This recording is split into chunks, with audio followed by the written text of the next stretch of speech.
خب آقا، حزب خاویر میله رئیس جمهور آرژانتین که خیلی سرمایه‌دار و لیبرال و نزدیک به ترامپ و اسرائیلن، تو انتخابات میانترم با 41% برنده شد و این یه رئیس جمهوری که کشور تو وضع فاجعه به دست گرفت. و الان تو این آمار میبینید که تورم ماهیانه، تورم سالیانه، نرخ فقر و بقیه ابعاد اقتصاد مثل رشد اقتصاد رو خیلی بهتر کرده تو کشوره. و می‌خواستم در مورد آرژانتین صحبت کنم چون اقتصادمون یکیه و حالا کاری به سیاست و رفتن پیش ترامپ و اسرائیلش ندارم.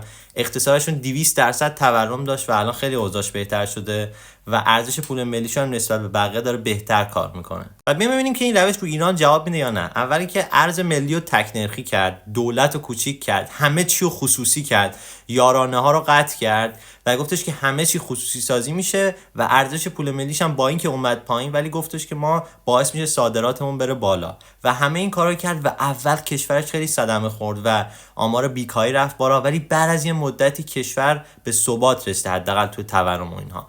و من سوالم اینه، نظر شما چیه؟ به نظرتون همچین سیستمی رو ایران کار میکنه، لیبرال و سرمایه‌داری؟ مخلصم، فالوورتونه.